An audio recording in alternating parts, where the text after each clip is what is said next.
aunque Domingo dejó dos preguntas en el Sí, aire, después que Juan Ariel, ¿y dónde está Juan Ariel? Que no, él está ahí, él está ahí. esperó 5 minutos. Dice, Iván, lo pongo. Digo, no, así va al baño, habla por teléfono, descansa y después está aquí para, no.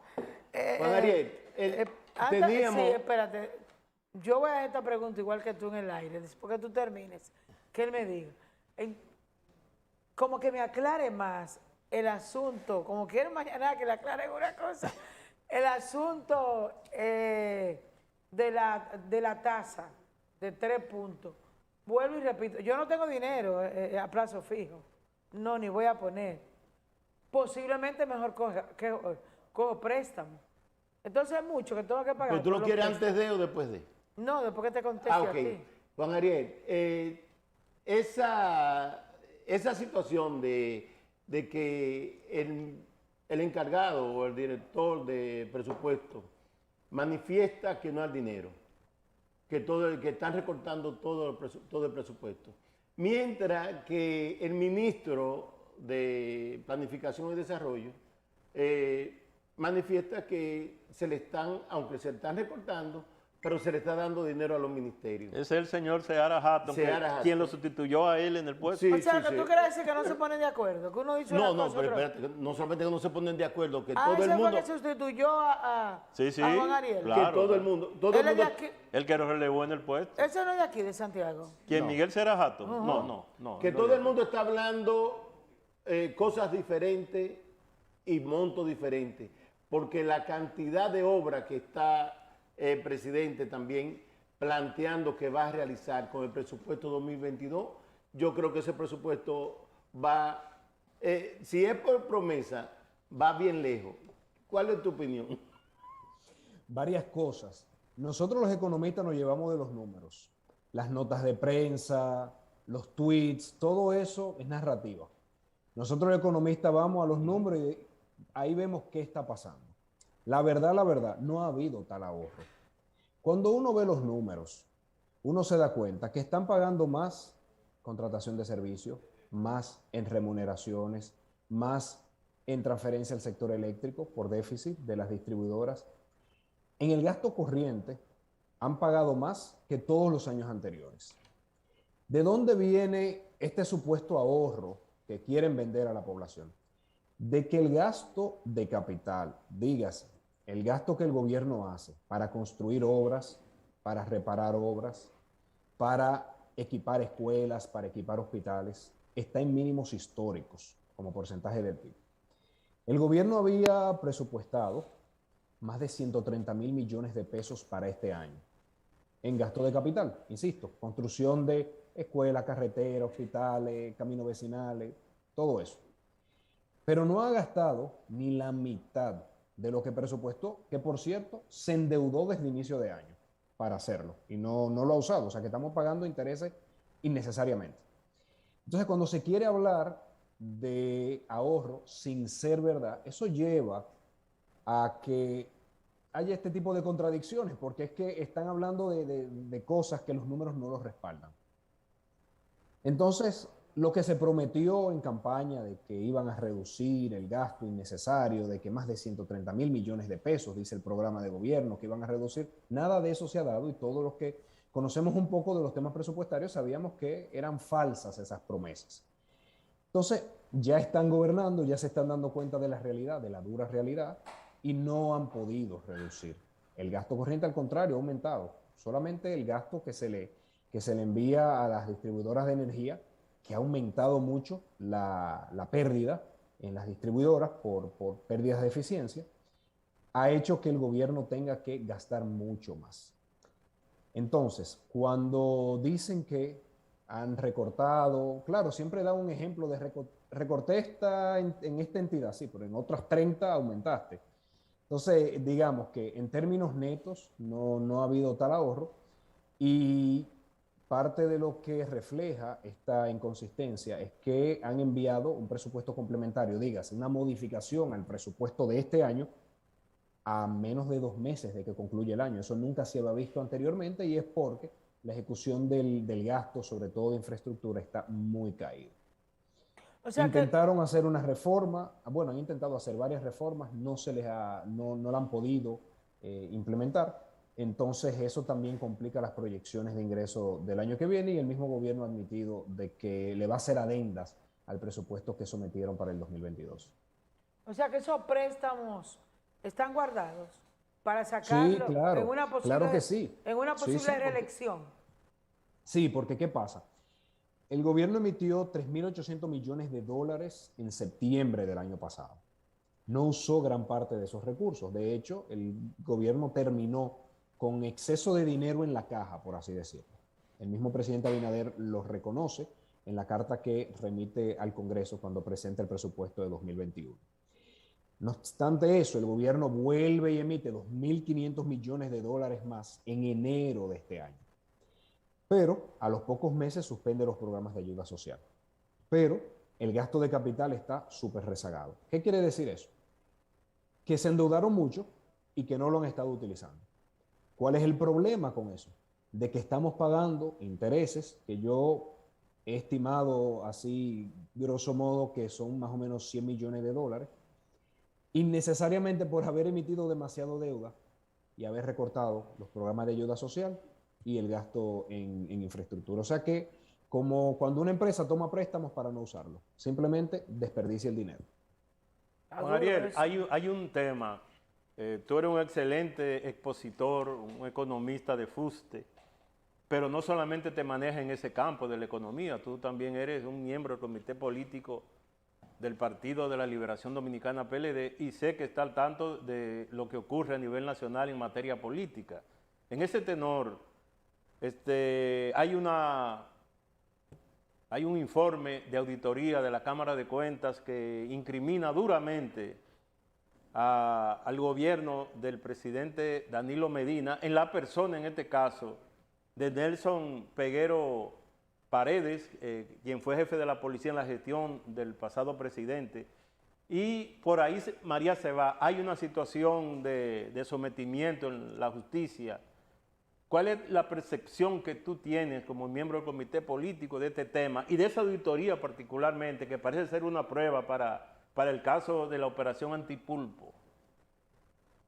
Bueno, yo no conozco la auditoría, por tanto, no me atrevería a comentar ese informe en particular. Me parece que las auditorías de las cámaras de cuentas no están llamadas a señalar, tipificar ilícitos penales, simplemente incongruencias en el manejo económico y financiero de una entidad y pues le tocará responder a esos informes de auditoría al que haya sido el titular en ese momento, pero yo creo que entre un informe de la Cámara de Cuentas y un caso penal dista mucho. De hecho, justamente por eso el Ministerio Público hace su trabajo, para investigar otras cosas. Entonces, pero eso más en el ámbito legal, que no, por cierto, no soy abogado. Ahora, yo creo que el mismo presidente Abinader, cuando se le preguntó sobre los casos de narcotráfico que han sobrado en los legisladores de su partido, dijo que la culpa es individual. 5 procesados por temas de narcotráfico, diputados del partido de gobierno, y eso no debería llevar a nadie a generalizar sobre la calidad moral y la integridad del PRM como organización y de los PRMistas. Yo creo que las generalizaciones no son correctas.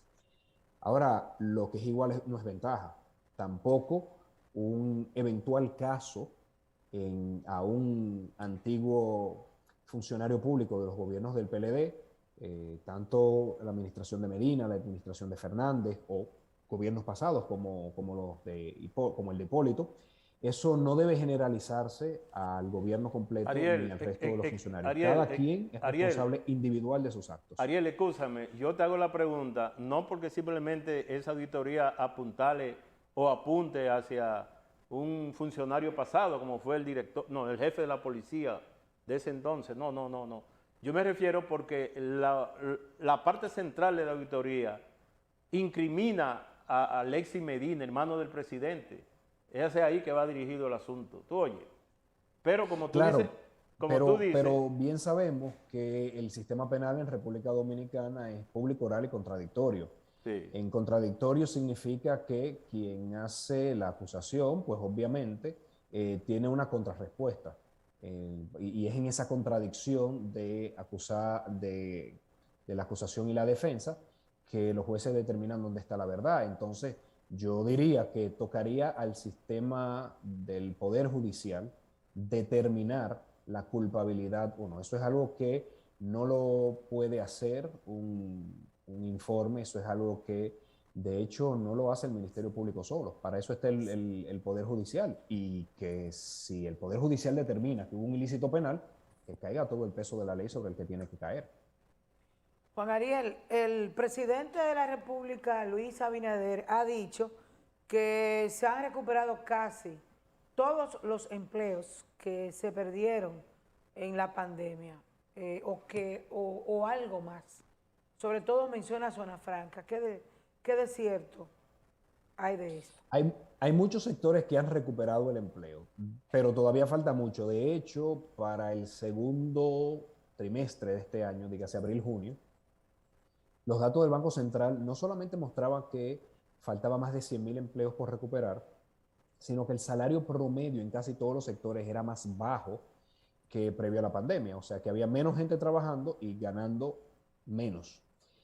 Recientemente el Banco Central publicó el dato del tercer trimestre, no he podido verlo, de hecho hoy confirmé que lo publicó, pero sí, de que se han recuperado los empleos, se han recuperado, en todas partes del mundo se ha recuperado.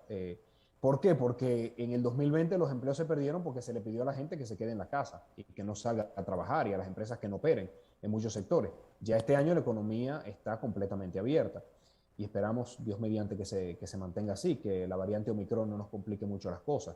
Entonces la recuperación del empleo que se ha dado en todo el mundo, cierto, pero no podemos dormirnos en nuestros laureles. Todavía quedan miles de dominicanos que tienen que recuperar el empleo y que amerita que el gobierno, digamos, mantenga la lupa sobre esos sectores y que mantenga la debida promoción.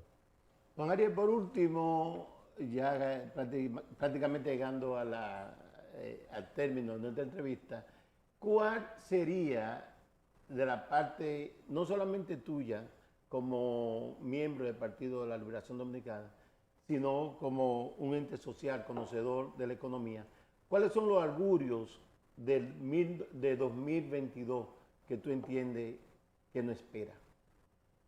Yo creo que los precios se van a mantener altos. Las decisiones del Banco Central pueden ayudar a que no suban más de lo que han aumentado, o al menos que no lo hagan muy alto, pero creo que los precios se mantendrán altos y continuarán subiendo, ojalá y no tanto, afectando por eso el bolsillo de los dominicanos. Creo que la economía continuará creciendo, ojalá y el gobierno reactive la inversión pública, insisto, eso es muy importante. Y creo que el mercado laboral, dígase, las personas irán consiguiendo trabajo poco a poco. O sea que yo creo que si el gobierno reactiva la inversión pública, podemos tener un año 2022 sin preocuparnos demasiado por el tema del empleo y el crecimiento económico, y todos enfocados a que los dominicanos puedan adquirir la canasta básica a precios razonables, porque eso es lo que más afecta. Bélica, Claro. Yo Ojalá quería y preguntar, Omicron antes que él se complique vaya sobre mucho la el asunto. tarjeta. Sí. exacto, no, pero yo quiero aprovechar antes que se nos vaya Juan Sí, Ariel. yo también. Por lo menos en el caso mío, oí en un programa que él tiene programado un viaje de Me lo 2 años a preguntaste. Londres. Entonces yo quiero confirmarlo o no, si es cierto que va a ser un posgrado, va a ser un estudio especializado en economía en Londres, y eso lo oí yo en la mañana, en un programa que tú sabes. Si es cierto o no, simplemente eso.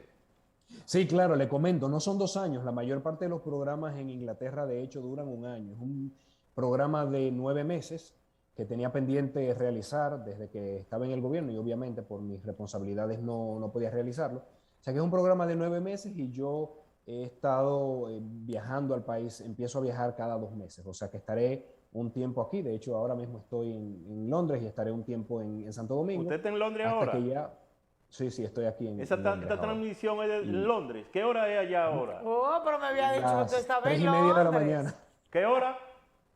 3:30 de la mañana. Ahora hay Oye. que soltar a estos muchachos ya. Ay, No, yo soy nocturno y además oye, pero se ve esa nítida la tarea Pero se transmisión. ve nítida. Entonces es un programa de 9 Qué meses. muchacho más y lo discreto, hago ¿eh? porque yo estoy muy comprometido con dar lo mejor de mí a mi país, a la República Dominicana, y darle los mejores niveles de excelencia. Entonces me exijo mucho a mí mismo de estar constantemente aprendiendo más, leyendo más cosas, estudiando más cosas, porque el país se lo merece, el país merece que cada uno de nosotros dé su mejor esfuerzo. Entonces hay que aprovechar este tiempito en oposición para ponernos al día con varios temas. Perfecto. Mira, te Recuérdate, mandó recuérdate saludos. que son las 3:30 de la Dice ella madrugada, que- Bélgica. Sí, sí. Él Allá. bebió café. Dice que tu gran amiga, Bárbara Rodríguez, un saludo muy especial. Desde dice. Gurabo. Ella está en Un Gurabo. muy fuerte abrazo a Bárbara, de verdad que sí. No, que, mira, yo tenía muchas preguntas, todas como mezcladas, pero ya son las 3 de la mañana ya. Sobre los bonos, 1.500 pesos. ¿Puede ayudar eso a un sector social vulnerable?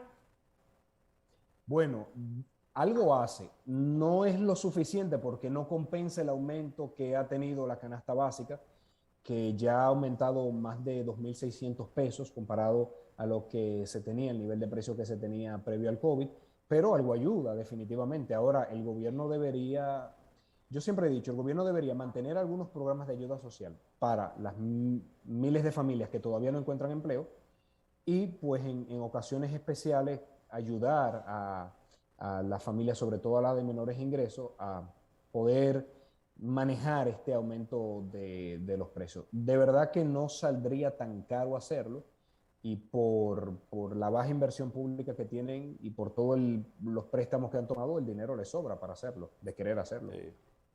Bueno, será en otra oportunidad que te vamos a preguntar sobre los programas sociales para ti, quédate en casa, porque, óyeme, 3:30 de la mañana, Sí, increíble, sí, sí. muchas Va a ser las 4 Muchas de la madrugada. Las 4. Pero Muchísimas va a gracias a dormir. ustedes por la invitación. Siempre feliz de compartir con ustedes. A mí personalmente sí, me agrada muchísimo. Yo creo que al equipo también. Sí, Tu sí, madre sí, debe estar viendo el programa, me la saluda. Absolutamente. Me dijo, vas al programa de mi amiguita Bélgica. Ay, Ustedes Jesús, son qué amigas y linda. usted Me no, no lo ofreciste sabía. que venía a tomarte un café con ella, pero nada, en otra oportunidad. Gracias. Feliz Navidad. Y feliz estadía en Navidad, un Londres, abrazo. la capital, oye, de Inglaterra. Yo quiero ir a compadre. Londres, pero Wow. tengo miedo a los aviones. Nos vamos a un consejo comercial y regresamos.